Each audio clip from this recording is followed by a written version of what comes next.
오늘 우리에게 주시는 하나님의 말씀은 누가복음 2장 25절부터 33절까지의 말씀입니다. 제가 받들어 봉독하겠습니다. 예루살렘에 시므온이라 하는 사람이 있으니 이 사람은 의롭고 경건하여 이스라엘의 위로를 기다리는 자라. 성령이 그 위에 계시더라. 그가 주의 그리스도를 보기 전에는 죽지 아니하리라 하는 성령의 지시를 받았더니 성령의 감동으로 성전에 들어가매 마침 부모가 율법의 관례대로 행하고자 하여 그 아기 예수를 데리고 오는지라. 시므온이 아기를 안고 하나님을 찬송하여 이르되 주제여 이제는 말씀하신 대로 종을 평안히 놓아 주시는도다.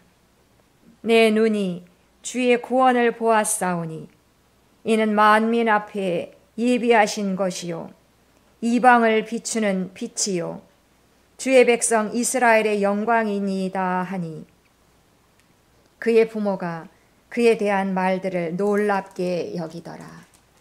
아멘. 이제 최경일 목사님의 특송이 있겠습니다. 특송 후에는 서원봉 목사님 나오셔서 주님 오심을 기다리며 라는 제목으로 설교하시겠습니다.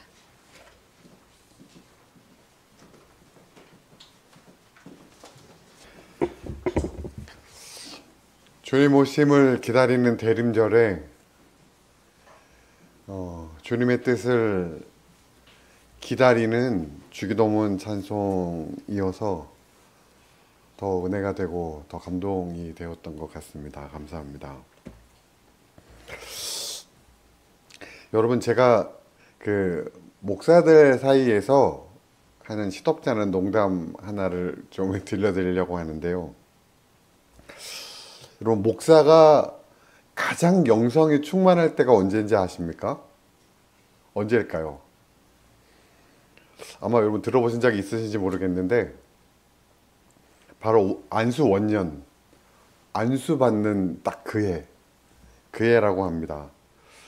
왜냐하면 이제 목사로 안수 받게 되면 마음도 뭔가 새로워지고 뭔가 목사로서의 어떤 시작한다는 어떤 그런 마음이기 때문에 가장 영성 충만할 때라고 합니다. 아마 우리 목사님은 그 기억이 까마득하실 그때 일 것 같습니다.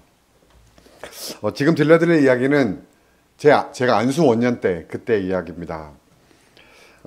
안수 받자마자였는지 아니면 하여튼 정확하게 기억나지는 않는데 하여튼 그 해였던 것 같습니다. 여러분, 목사가 되면 예배 시간에 축도를 할 수 있잖아요. 그죠? 제 목사로서 굉장히 아마 목사들이 다 그런 게 있었던 것 같습니다. 그런데 그 축도를 할 수 있는 것과 함께 또 하나 허락되는 게 있습니다. 뭔지 아십니까? 안수기도예요. 안수기도. 전 그랬습니다. 그래서 제가 그때 함께 예배드리는 성도님들께 예배 시간에 이제 선언을 했어요. 오후 예배 때 이제 합심 기도를 하겠다. 이제 설교 끝나고 나면 이제 같이 기도하잖아요. 그때 제가 여러분들 한 분 한 분을 안수하며 기도를 해드리겠습니다. 그러니까 기도 제목이 있는 분들은 다 기도 제목을 저한테 제출하세요. 그러면 제가 저희도 이제 단상에서 설교를 하지 않습니까? 그러면 여러분 앉아 계시면 제가 한 분 한 분 다 안수 기도를 해드리겠습니다. 그랬었습니다. 근데 그때 저희 교회에 그 예배를 빠지지 않고 나오시는 이아무개 집사님이 계셨는데 그분이 그 젊으실 때 치킨집을 크게 하셨어요. 그래서 아주 성공적으로 하시다가 50대 초반에 그 뇌출혈이 오셔가지고 쓰러지시면서 몸을 잘 거동을 못 하시는 분이 이렇게 보조기를 끼고 교회로 오시는 분이셨는데 그분에게 있어서 가장 큰 기도 제목은 뭐였겠습니까? 빨리 보조기를 빼고 걷는 그것 아니었겠습니까? 여러분, 아까 말씀드린 대로 안수원년, 목사가 가장 영성이 충만할 때였으니까 얼마나 간절하게 또 젊은 나이에 간절하게 기도했겠습니까? 그러다 어느 날 이제 열심히 제가 기도를 해드리고 집사님 몸이 불편하시니까 이제 제 차에 태워서 대거로 모셔드리는데 제가 뭐 아무 말도 하지 않았는데 그 집사님이 저한테 이러는 거예요. 목사님, 이 병은요 낫지도 않고 죽지도 않는 병이에요. 제가 그 목사가 그날 주일 예배 때도 간절하게 기도했는데 이게 무슨 초치는 소린가 그런 마음이 사실은 들었습니다. 그래서 제가 집사님 그래도 열심히 기도하셔야죠. 제가 이제 그렇게 말씀을 드리고 속으로 그랬습니다. 집사나 됐는데 저렇게 불신앙의 말을 한다니 그런 생각을 했었던 기억이 있습니다. 제가 안수원년에 영성의 가정 충만할 때라고 말씀을 드렸었지만 지금 한 20년이 지나서 지금 생각을 해보면 영성 충만은커녕 참 한심 충만이었다라는 생각이 드는 기억입니다. 왜냐하면 그분의 그 낙심의 세월을, 그분의 그 절망의 세월을 어떤 신앙이라는 한마디로 그 젊은 어떤 그 마음에 재단할 수 있는가라는 생각이 굉장히 후회되었었던 기억입니다.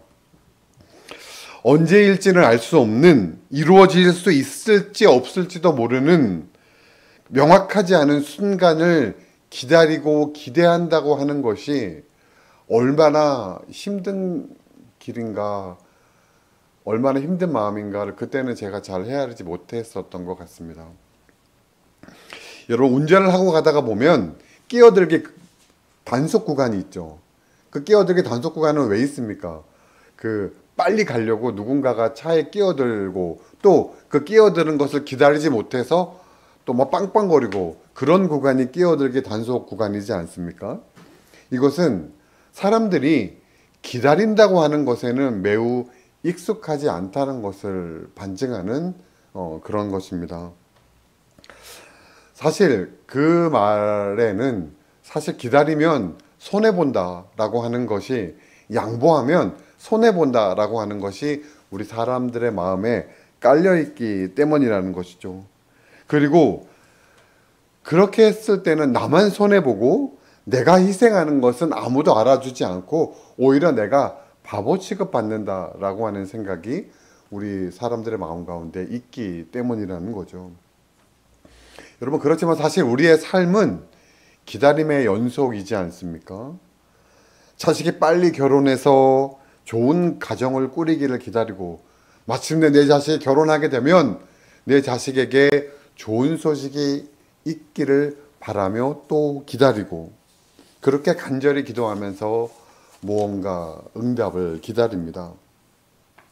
취업을 앞둔 사람은 일자리가 빨리 정해지기를 기다리고, 이웃과 혹은 가족과 갈등이 있는 사람들은 그 갈등이 빨리 해결되기를 기다립니다. 경제적으로 힘든 사람은 내 삶을 옥죄는 이 경제적인 어려움이 빨리 해결되어지기를 기다립니다. 그리고 우리 그리스도인들에게 있어서 기다림이라고 하는 것은 우리를 향한 하나님의 계획이 언제 이루어질 것인가, 어떻게 이루어질 것인가를 기다리는 것입니다.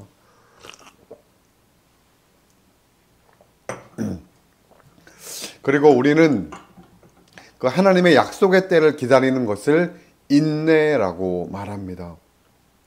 우리는 하나님의 때를 기다리는 인내의 과정들을 통해서 그 기다리는 과정을 통해서 인내를 배우고, 또 성경의 많은 믿음의 사람들은 그 인내의 과정들을 거쳐왔습니다.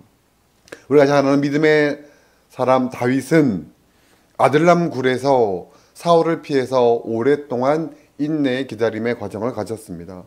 모세는 이스라엘 백성을 애굽으로 이끌어가기 위해서 왕자로서의 40년, 그리고 광야로서의 40년, 80년의 인내의 삶을 살았습니다. 욥은 자신이 소중하게 여겼던 모든 재산을 잃고 하나님을 끊임없이 인내하며 기다렸습니다. 우리가 대림절 기간에 자주 살피는 엘리사벳과 사가랴는 노년이 될 때까지 자녀를 기다리다 요한을 얻었습니다. 아니, 우리에게 인내의 또 기다림의 시간을 허락하신 하나님도 우리의 구원의 때가 차기까지 그리스도를 보내기까지 참으며 인내하며 기다리셨습니다. 하나님은 우리 이 기다림의 시간을 통해서 하나님이 내 삶의 모든 주관자이심을 고백하기를 기다리고 계신 것입니다. 그럼 오늘 우리가 함께 읽은 성경에도 진득한 기다림의 사람 한 사람을 우리에게 소개하고 있습니다. 이 사람의 이름은 시므온이라고 하는 사람입니다. 오늘 성경을 보니까 이 사람은 하나님을 열심히 잘 믿는 사람이었고 늘 성령의 감동으로 살아가는 사람이었다고 기록하고 있습니다. 어느 날 이 시므온이라는 사람이 하나님께 열심히 기도하고 있는데 하나님의 성령께서 시므온에게 말씀하시기를 내가 죽기 전에 그리스도를 보게 될 것이라 라고 말씀하십니다. 우리가 은혜롭게 성경을 읽지만 한번 이렇게 꼬아서 그 성경 한번 읽어봤습니다. 기왕 보게 될 것이라고 하면 몇 년, 몇 월, 몇 시에 보게 된다고 하면 참 좋을 텐데 네가 죽기 전에 보게 될 것이다. 여러분, 제가 만약에 여러분께 권사님, 제가 권사님 댁을 신방을 좀 하려고요. 아, 네. 언제요? 언제 오시겠어요? 권사님 죽기 전에 갈게요. 그렇게 말씀을 드리면 뭐라고 하시겠습니까? 아마 여러분들은 목사님 농담도 참 웃자고 그러신 거죠? 이러실 것 같지만 저 같으면 그렇게 이상 정신이 나갔나 그럴 것 같습니다. 내가 5분 대기조도 아니고 이런 마음일 것 같습니다. 오늘 성경에 내가 죽기 전에 그리스도를 보게 될 것이라는 시므온을 향한 선언은 어쩌면 시므온에게 있어서는 이런 황망한 감정, 그 황망한 감정 속에서 기다림의 시간을 보냈을지도 모른다는 것입니다. 그런데 이 시므온은 그 어쩌면 황망한 감정을 가진 그 기간을 끝까지 인내하며 기다렸다는 것이죠. 이 시므온에게 보게 될 것이라는 그리스도는 또 다른 말로 메시아라고 말할 수 있습니다. 이 그리스도 메시아라고 하는 것은 기름 부음 받은 자라고 하는 뜻입니다. 사실 이 메시아나 그리스도를 기다렸던 것은 시므온뿐만이 아니라 이스라엘 온 백성들이 기다렸었던 대상이었습니다. 이스라엘이 바벨론과 아수르에 의해서 멸망을 받고 나라가 멸망되고 흩어지게 되었을 때 하나님께서 그 일이 있기 전에 선지자를 통해서 메시아를 약속하셨어요. 그리고 오랜 세월 동안 이스라엘은 그 메시아 그리스도를 기다렸습니다. 이스라엘의 온 백성이 기다렸었던 그 그리스도 메시아를 이 시므온도 기한도 없이 이 기다림의 시간들을 보내고 있었다는 것입니다. 오늘 성경에는 하나님께서 그 시므온에게 언제 그 말씀을 하셨는지는 정확하게 나와 있지 않기 때문에 알 수 없지만 우리는 이 시므온의 기다림의 시간을 그래서 알 수 없지만 그때가 만약에 젊었을 때라고 하면 죽을 때까지라고 했으니 도대체 얼마나 있다가 내가 언제 죽을지를 모르는데 이런 마음이었을 것이고 아마 늙어서라고 한다면 이제 죽을 날도 얼마 남지 않았는데 도대체 언제 어쨌든 황망한 마음이었을 것이라는 거죠. 어쨌든 기다린다고 하는 것은 우리에게도 또 시므온에게도 쉽지 않았을 거라는 거죠. 그렇지만 시므온은 끝까지 하나님께서 약속하신 그리스도를 만날 날 볼 날을 기대하며 기다렸고 오늘 본문의 말씀을 통해 마침내 그리스도를 보게 되었을 때에 그 감격으로 하나님을 찬송하고 있었다는 것입니다.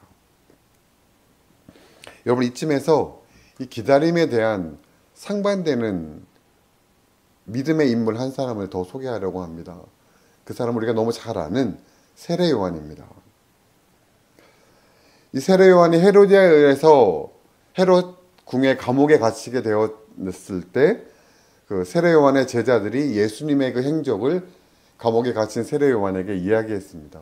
그러자 세례 요한이 제자를 보내서 예수님께 이렇게 질문합니다. 오실 그이가 당신입니까? 아니면 우리가 다른 이를 기다려야 합니까? 여러분, 세례 요한이 인물은 어떤 인물입니까? 세례 요한은 엄마의 뱃속에 있을 때부터 그 예수님을 잉태한 마리아, 예수님의 어머니 마리아가 왔을 때 복중에서 예수님을 보고 뛰어놀았다고 하는 인물 아닙니까? 예수님이 세례를 받으러 자신에게 왔을 때 세례 요한이 뭐라고 말했습니까? 보라, 세상 죄를 지고 가는 하나님의 어린 양이로다.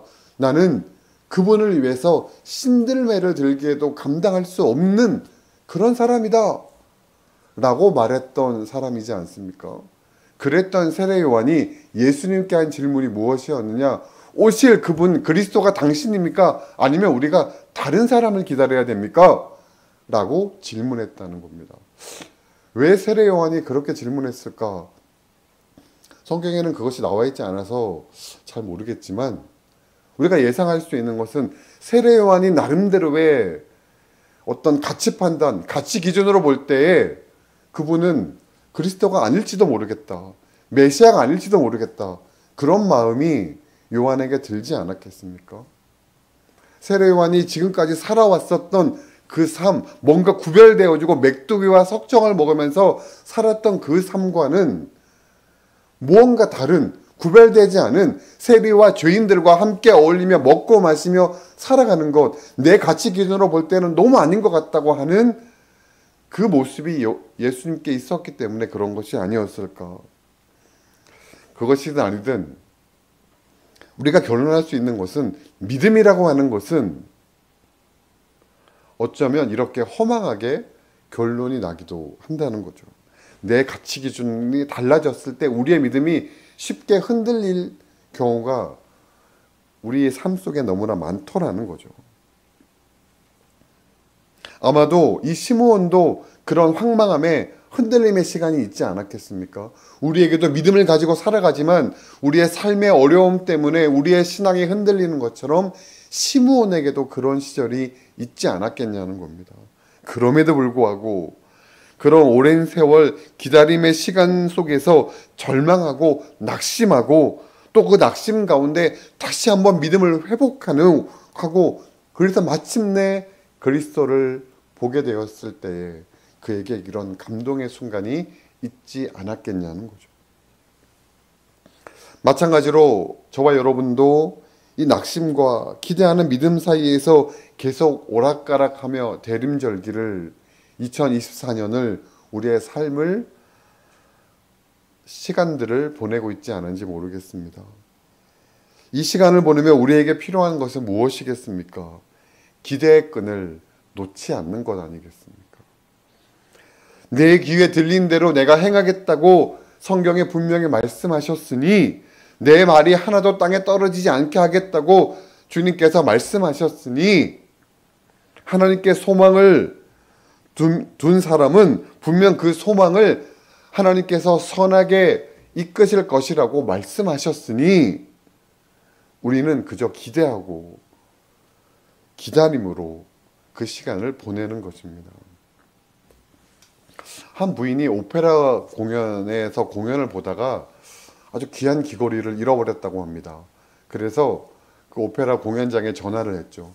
내가 굉장히 귀한 귀걸이를 잃어버렸는데 그러자 그 오페라 그 매니저가 그 전 직원을 동원해서 그 오페라 공연장을 뒤졌대요. 그러면서 제가 금방 찾아서 말씀드릴 테니까 전화를 끊지 말고 기다려주세요 라고 했습니다. 어느 정도 시간이 지났는데 그 귀걸이를 찾았어요. 그래서 수화기를 들고 말씀을 드리려고 했더니 그 부인이 이미 전화를 끊었더래요. 요즘 같은 시절에는 발신자 번호도 있고 하지만 그때는 전화를 끊으면 다시 전화가 오지 않으면 얘기를 해줄 수 없지 않습니까? 근데 그 부인은 다시 전화를 하지 않았더래요. 여러분 혹시 이런 성질 급한 여인 같으니라고 기다리라고 했으면 끊지 말고 기다리라고 했으면 기다렸어야지.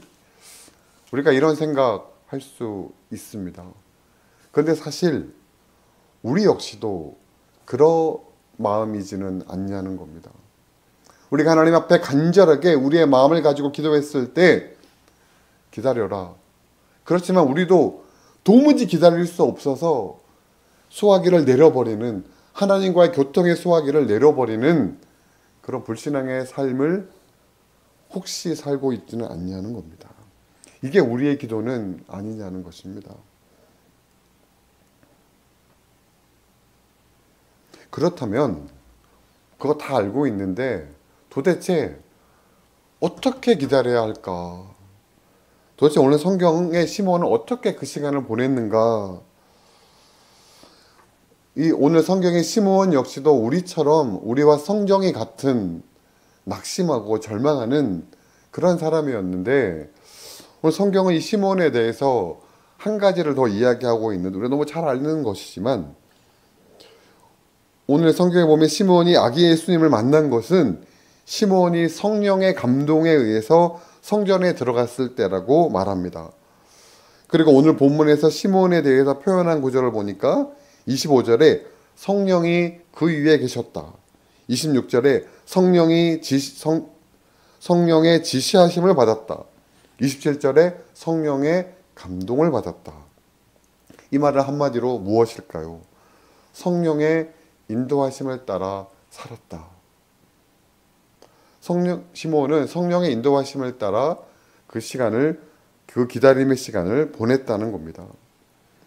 이 말은 도대체 죽기 전에 그리스도를 보게 될 것이라고, 도대체 언제라고 하는 조바심의 마음이 아니라, 죽기 전에 보겠다고 하셨으니 죽기 전에는 보겠지라고 하는 자포자기의 마음도 아니라, 하루하루를 순간순간 하나님의 약속에 대한 기대감으로 하나님께 모든 마음을 둔 채 그 시간을 보냈다는 것입니다. 제가 예전에 새누리교회에 있었던 시간들을 보내면서 굉장히 기억나는 시간이 있었습니다. 이제 저희 교회는 그렇게 이제 교인들이 거의 없었으니까 저 시간적인 여유가 많이 있는 거예요. 그래서 이것저것 많이 했었는데, 그렇게 시간을 보내다가 제가 열심히 공부를 좀, 성경에 대해서 열심히 공부를 해보고 그래야 되겠다라는 생각을 하면서 열심히 공부를 했었습니다. 목사가 당연히 공부를 해야겠지만, 근데 그러면서 그 시간쯤에 제가 교인들을 양육하기 위한 여러 가지 순차적인 교재들을 만들자라고 하면서 여러 가지 책들을 보면서 60주짜리 그 교재를 하나를 만들었었어요. 근데 그러면서 그 책들, 여러 가지 책들을 보면서 나름대로의 어떤 거기 안에 여러 가지 것들을 심어 넣으려고 했었겠죠. 그러다 보니까 제가 읽었던 책들, 읽었던 신앙의 책들을 보면서 그것들이 제 설교 안에 많이 남아있지 않았겠습니까? 그러니까 열심히 그 부분들에 대해서 설교를 하고 했었어요.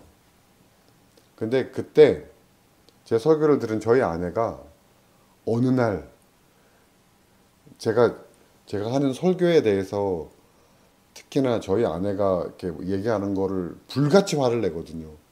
근데 저희 아내가 저한테 제가 기분이 좋을 때였던 것 같아요, 이런 얘기를 하는 거예요. 당신의 설교를 내가 매주 듣고 있는데 어떤 느낌이냐 하면 구름 위를 걸어가는 것 같아, 그러는 거예요. 그 말은 무슨 말이냐 하면 뜬구름을 잡는 것 같다는 거예요. 당신은 지금 이 현실의 삶을 이야기하는 게 아니라 왜냐하면 그때 제가 새누리교회에서의 목회의 시간들은 참 답답한 시간들이었거든요. 그러니까 지금 이 현실의 이 삶은 중요하지 않아. 중요한 것은 더 중요한 것이지, 더 가치 있는 것이지, 더 가치 있는 것을 지금 이 시대 교인들은 잘 모르고 있어. 근데 나는 알고 있어. 그래서 선포를 하는 거예요. 그런데 그걸 듣는 입장에서는 뜬구름을 잡는 것 같은 거예요. 왜냐하면 현실에 대해서 이야기하지 않으니까요. 그런데 그 얘기를 제가 들으면서 사실은 예수님이 이 땅에 오신 것은 하나님의 그 거룩한 뜻을 이 땅에 내려주신 건데, 나는 그것이 정말로 거룩한 것인지도 모르고 정말 가치 있는 것인지도 잘 모르겠지만 그것을 그냥 붕붕붕 떠서 마치 하늘을 나는 천사처럼 그렇게 이야기하고 있었구나. 성령의 인도함을 따라 사는 삶은 이 세상에서의 현실의 삶은 전혀 보지 않고, 나는 이 세상의 삶은 가치 없는 거야. 죄 많은 세상은 이 세상이 아니네. 왜 그 예전에 불렀던 복음성가 있지 않습니까? 그런 것처럼 죄 많은 이 세상은 내가 가치를 둘 세상이 아니네. 저는 그렇게 한 세월을 보내고 그렇게 살고 있었다는 것을 깨닫게 되었다는 겁니다. 성령의 인도하심을 따라 살아가는 삶은 그렇게, 성령은 하나님은 저 하늘에 계시지, 내가 하늘의 뜻을 쫓아 이렇게 살아가는 것이지, 이 세상은 전혀 중요하지 않지, 이런 것이 아니라 매일매일 매 순간순간 내 현실의 삶을 얼싸안고 그 삶 속에서 역사하신 하나님의 뜻이 무엇인지를 끊임없이 묻고 매일매일 묻고, 그래서 성경은 쉬지 않고 기도하라고 우리에게 말씀하고 계신 것인가 봅니다. 하나님, 지금 내 현실의 삶 속에서 하나님께서 원하시는 삶은 무엇입니까? 하나님, 내가 지금 이 중요한 결정 안에서 하나님께서 내게 말씀하고 싶은 것은 무엇입니까? 하나님, 내가 어떻게 살아가야 됩니까? 끊임없이 묻고, 그렇게 끊임없이 성령의 인도하심을 따라 성령과 동행하며 살아가는 삶을 통해서 시므온이, 믿음의 사람들이 그 인내의 시간을 견뎌나갔듯이 우리가 그 인내의 시간을 견뎌나가고 마침내 시므온처럼 믿음의 사람들의 그 열매를 통해 기뻐하는 그 시간을 보냈던 것처럼 우리가 그 시간을 보낼 수 있을 것이라는 거예요. 제가 오늘 예전 교회 성도님 얘기를 많이 하는데요. 예전에 그 교회, 새누리교회에 있을 때 바로 교회 옆에 사시던 집사님이 계신데, 제가 어느 날 교회 출근하는데 그 집사님이 밖에 나와 계시는 거예요. 그래서 집사님 안녕하세요 인사를 하고 들어갔어요. 그랬다가 제가 점심 먹을 때 다시 나왔어요. 집에 점심 먹으러 나왔는데 계속 앉아 계신 거예요. 그래서 제가 물어봤어요. 집사님 뭐 하세요? 그러니까 그 집사님이 저한테 하시는 말씀이, 저희 딸이 온다 그래서 기다리고 있어요, 그러시는 거예요. 여러분, 제가 그 집사님께 집사님 참 한심하시네요. 요즘 핸드폰도 있는데 딸이 어련히 오면 전화하겠죠. 그리고 뭐 와서 초인종을 누르겠죠. 뭘 그렇게 나와서 미련하게 기다리세요. 참, 제가 그렇게 말씀드렸겠죠? 아니요. 집사님 좋으시겠어요. 그렇게 말씀을 드리고 왔습니다. 왜 그렇습니까? 그 딸을 기다리는 그 엄마의 마음이 어떤 건지 너무 잘 알 수 있을 것 같았기 때문에 그렇습니다. 큰 딸이 온다는 그 소식에도 집 밖에 나와서 이제나 저제나 기다리는데, 하나님의 약속을 아무런 기대감도 없이 기다려서야 되겠습니까? 하나님의 뜻을 아무런 기대감도 없이 기다려서야 되겠습니까? 그것은 기다림이 아니지 않습니까? 우리는 지금 곧 맞이할 성탄절을 기다리는 대림절 4번째 주일을 맞이하고 있습니다. 그리고 이제 곧 맞이하게 될 2025년을 우리는 또 기다리고 있습니다. 2025년에 하나님께서는 우리에게 어떠한 삶을 준비하고 계실까요? 우리는 그 시간들을, 그 일하심을 기대하며 기다리며 두근거리며 그 시간을 기다리면 좋겠습니다.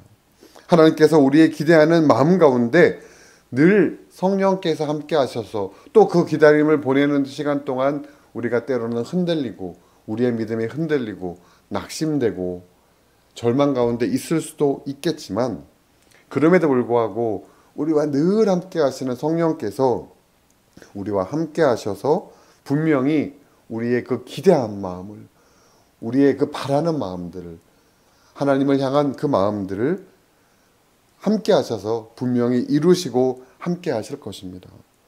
이 기다림의 축복이, 기대함의 축복이 우리의 삶에 가득하기를 주님의 이름으로 간절히 축원합니다. 우리 오늘 이 시간 우리 말씀 나눈 내용들을 기억하며 우리 잠깐 기도하겠습니다.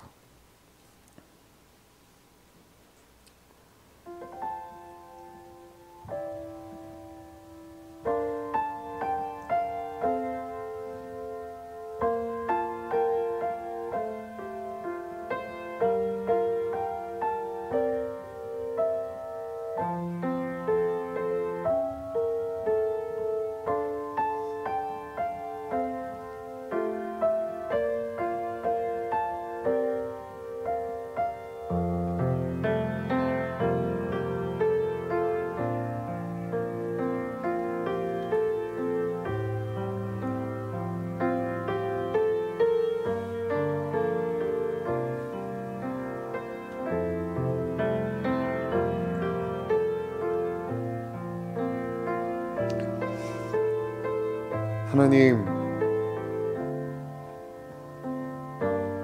우리도 믿음의 사람처럼, 우리도 시므온처럼 기대하는 마음으로 올 한 해를 시작했고, 어쩌면 시므온처럼 그 기다림의 시간을 보낸 동안 낙심할 때도 있었고, 어쩌면 시므온처럼 절망하는 시간들도 있었습니다. 그럼에도 불구하고 시므온이 성령의 인도하심 따라 살아갔던 것처럼 우리의 삶의 순간순간마다 성령께서 우리의 삶에 늘 함께 하셨던 것을 우리가 기억합니다. 거룩하신 주님, 우리가 이처럼 우리의 매일매일 순간순간 우리와 함께 하시는 성령과 늘 함께하며 성령님을 늘 바라보며 우리를 향한 하나님의 귀한 뜻을 우리가 늘 발견하며 살아가는 우리의 삶이 될 수 있도록 주님 인도하여 주시고, 우리 안에 이 기대의 마음을 허락하신, 기다림의 마음을 허락하신 하나님의 뜻을 온전히 깨닫고 기쁨으로, 기대함으로 매일매일 순간순간을 살아감으로 말미암아 시므온이 감격 가운데 그리스도를 만난 기쁨을 찬송했던 것처럼 우리도 매일매일 삶의 순간순간마다 우리의 삶에 허락하신 하나님의 뜻을 발견하고 찬송하고 기뻐하는 우리의 삶이 될 수 있도록 하나님 함께하여 주옵소서. 감사를 드리며 예수님의 이름으로 기도하였습니다. 아멘.